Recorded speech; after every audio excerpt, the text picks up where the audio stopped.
Bom, nosso casal já, enfim, casou, já teve aí a lua de mel, já se conheceram melhor. Enfim, agora começa-se a vida do conjugal ao quesito familiar. Por volta de 1901, 1905, nesse período, recenseamentos franceses mostram que o número de divórcios para cada 10 mil franceses era de 75 divorciadas. E com relação aos homens, era de 45 francês divorciado para uma população aí de 10 mil pessoas. Então, o divórcio nessa sociedade, nesse período, ficava marginalizado. Embora existisse, ficava uma coisa à parte aí de um casamento, enfim, unido aí por duas pessoas e que buscava conviver harmoniosamente numa sociedade aí que buscava, enfim, a família como o seio das condições de uma vida bacana, uma vida regrada ao amor, enfim, aquilo digno de se viver bem como uma família com filhos, pai e mãe. Partindo assim desse princípio, após o casamento, a núpcias, se torna característico o casal estarem dormindo no mesmo quarto. Um relato disso mostra que Filipe, com sua rainha Maria Amélia, por volta de desse século, final do século XIX aí, ele relata que a maior felicidade da vida dele é dividir o seu leito com seu amor. Então, o exemplo familiar nesse caso aí vem de cima, vem dos governantes. Então, a burguesia também nesse período começa a adaptar desde 1830, desde 1850 para frente, o processo de o casal dormirem no mesmo quarto, o que não era característico nos séculos anteriores. Cada pessoa, o esposo num quarto, a esposa no outro quarto. Então, vai se tornando, em definitivo, a característica aí da união do casal em torno, enfim, do verdadeiro amor, do respeito, da confiabilidade, e cada vez mais unido esse casal e essa família aí na migração do século XIX para o século XX.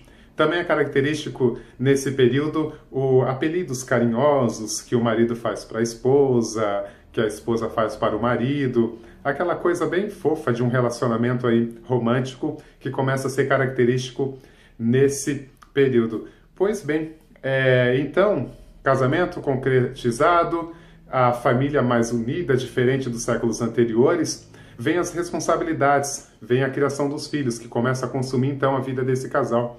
Nesse período, é normal cada casal ter em média de 2 filhos.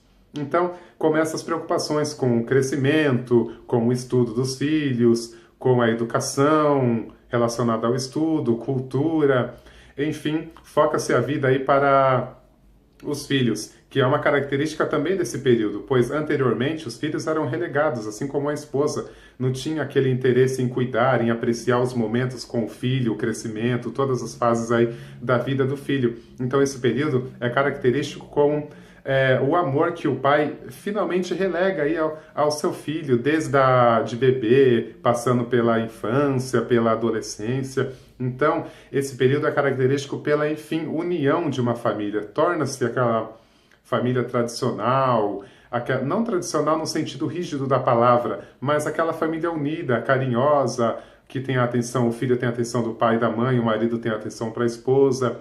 Enfim, esse período é característico, assim como a Revolução Francesa, 100 anos antes do nosso período, caracterizou a importância de ser um cidadão da nação.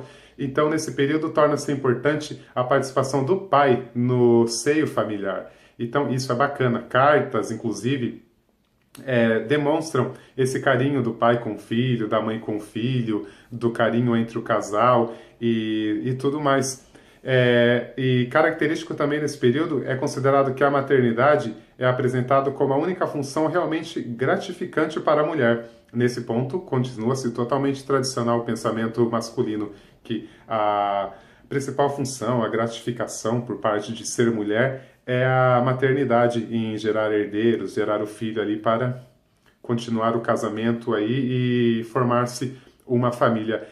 Outra característica importante é que nascem filhos são apresentados então para registro. E nesse período, como a Revolução Francesa dissipou ali o registro relacionado ao clero, Esse registro é realizado na comunidade em que o bebê nasceu, leva-se então o bebê para ser reconhecido pelo médico, pelo obstetra, sexo masculino ou feminino, se realmente o bebê ali existe, e com isso a administração local certifica então o registro de nascimento do bebê. Então é uma outra característica aí fomentada pelos séculos anteriores da Revolução Francesa, que o registro civil da criança passa então para a administração civil e não mais religiosa como acontecia anteriormente ao processo da Revolução Francesa. Então ficou nessa síntese como se dava então o processo familiar, do conjugal ao familiar nesse período.